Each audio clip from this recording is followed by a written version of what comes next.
bienvenue dans cet épisode spécial de mes dossiers paranormaux. Ce soir, nous allons explorer l'origine mystérieuse d'Halloween, cette fête où les frontières entre les vivants et les morts s'effacent. Que vous soyez un passionné de paranormal ou simplement curieux, préparez-vous à découvrir comment une fête païenne millénaire est devenue un phénomène mondial. Allons ensemble au cœur de la nuit, la plus effrayante de l'année.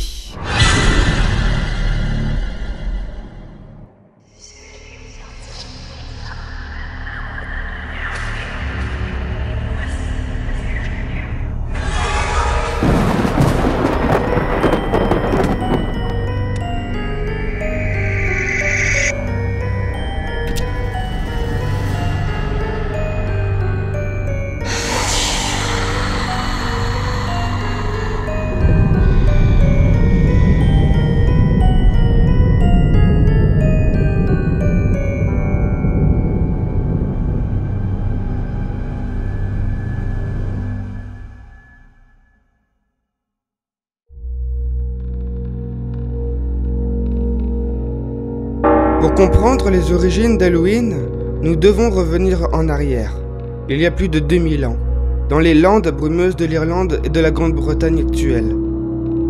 Les Celtes, un peuple guerrier et spirituel, célébraient Samhain, la fin de l'année celtique, et le début de l'hiver, une période de transition et de mystère. Pour les Celtes, le monde se divisait en 3 parties. Le monde des vivants, le monde des morts et l'autre monde. Un royaume magique où résidaient les fées et les esprits. Pendant Samhain, le voile séparant ces mondes devenait si fin que les esprits pouvaient traverser et se mêler aux vivants. Cette croyance les poussait à honorer leurs ancêtres et à craindre les mauvais esprits qui pourraient semer le chaos. Les druides, prêtres et sages de la société celtique, jouaient un rôle central lors de ces festivités. Ils allumaient de gigantesques feux de joie sur les collines pour éloigner les forces maléfiques et honorer les dieux. Les gens s'approchaient de ces feux sacrés pour brûler des offrandes, généralement des récoltes ou des animaux, espérant ainsi assurer la protection de leur foyer. Les déguisements avaient aussi une signification particulière. Se couvrir de peau de bête ou se maquiller le visage permettait aux Celtes de se fondre parmi les esprits, de passer inaperçus, ou même d'effrayer les entités malveillantes qui pourraient rôder. Avec l'arrivée du christianisme en Europe, les traditions païennes furent peu à peu intégrées ou transformées par l'Église. Le but était clair: éradiquer les anciennes croyances en les assimilant au calendrier chrétien. En 835, le pape Grégoire IV déplaça la Toussaint du 13 mai au 1er novembre, une décision stratégique visant à remplacer Samhain par une célébration chrétienne. La veille de la Toussaint devient alors All Hallows Eve, qui signifie la veille de tous les saints, et plus tard, Halloween. Dans certaines régions, les anciens rituels perdurèrent sous une forme chrétienne. Les feux de Samhain furent intégrés aux festivités chrétiennes et les offrandes pour les esprits se transformèrent en prières pour les âmes du purgatoire. On laissait des soul cakes, sortes de petits gâteaux aux portes des maisons en échange de prières pour les défunts. Cette tradition, appelée souling, est l'une des origines possibles du Treat on Treat. Malgré les efforts de l'Église pour éradiquer les pratiques païennes, les gens continuaient de croire aux fantômes et aux esprits malveillants. Dans certaines régions d'Irlande et d'Écosse, les familles allumaient des chandelles et les plaçaient dans les fenêtres pour guider les âmes errantes. Une coutume qui préfigure la lanterne d'Halloween. À la fin du 19e siècle, les immigrants irlandais fuyant la famine apportèrent leur tradition d'Halloween avec eux en Amérique. Cette nouvelle terre offrait un terrain fertile pour l'épanouissement de cette fête unique. La célèbre légende de Jack-o'-lanterne raconte l'histoire d'un homme avare, condamné à errer éternellement, avec pour seule lumière une braise placée dans un navet creusé. En Amérique, les navets furent remplacés par les citrouilles, plus grosses et abondantes, et ainsi naquit la tradition de sculpter des visages grimaçants dans ces curcubitacées. Dans les années 1920 et 1930, Halloween devint une fête communautaire aux États-Unis.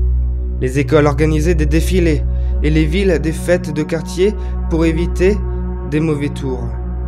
Après la Seconde Guerre mondiale, avec l'essor économique et l'expansion des banlieues, Halloween connut un essor sans précédent. Les maisons se mirent à rivaliser d'ingéniosité pour les décorations. Et le trick and treat devint une institution. Les fabricants de bonbons virent rapidement le potentiel commercial de cette fête. Des campagnes publicitaires furent lancées pour inciter les parents à acheter des friandises en masse, contribuant à faire d'Halloween un marché lucratif. Halloween est également une nuit riche en légendes et superstitions. Parmi les plus célèbres, citons celle de la Banshee, un esprit féminin annonçant la mort par ses cris déchirants. Ou encore la légende de la Dame Blanche, souvent aperçue le soir d'Halloween près des cimetières et des ponts. Au cours des siècles, de nombreux rituels sont nés autour de cette nuit particulière. En Écosse, on pense qu'en épluchant une pomme devant un miroir à la lueur d'une bougie, on peut apercevoir le visage de son futur époux. En Irlande, le jeu du Snap Apple, où l'on doit mordre dans une pomme suspendue, reste un divertissement populaire. Les jeux de divination étaient également courants. On lançait des noix dans le feu pour savoir si une relation serait durable, ou on observait le comportement des animaux pour prédire l'avenir. Ces pratiques, bien que souvent perçues comme des superstitions, montrent l'importance que nos ancêtres accordaient aux signes et aux présages. Aujourd'hui, Halloween s'est transformé en une véritable industrie. Aux États-Unis, on dépense des milliards de dollars chaque année en costumes, décorations et friandises.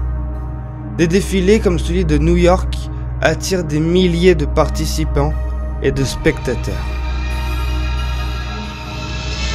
Le cinéma, la télévision et la littérature ont également contribué à l'expansion de cette fête à travers le monde. Des films comme Halloween de John Carpenter ou des séries comme Stranger Things exploitent cette imagerie pour jouer avec nos peurs les plus primaires. En Europe, Halloween, autrefois perçu comme une fête américaine, gagne du terrain. Les supermarchés se remplissent de citrouilles et les soirées déguisées se multiplient. Au Japon, Halloween est devenu un prétexte pour des parades colorées et des événements autour des personnages de manga et d'anime. Et voilà, c'est tout pour cet épisode spécial de mes dossiers paranormaux. Si Halloween est aujourd'hui un synonyme de costumes, de friandises et de divertissement, elle n'en reste pas moins une fête enracinée par les peurs et les croyances les plus profondes de l'humanité. En célébrant cette nuit, nous perpétuons, parfois sans le savoir, des traditions vieilles de plusieurs millénaires. Alors, la prochaine fois que vous allumerez une bougie dans une citrouille, souvenez-vous de ce qu'il y a des siècles, allumez des feux pour éloigner les ténèbres de la nuit. Merci de m'avoir suivi, d'avoir suivi cet épisode de mes dossiers paranormaux. Et n'oubliez pas de vous abonner et de cliquer sur la cloche pour ne manquer aucun des prochains épisodes. À très bientôt et faites de bons cauchemars et passez une très bonne fête d'Halloween.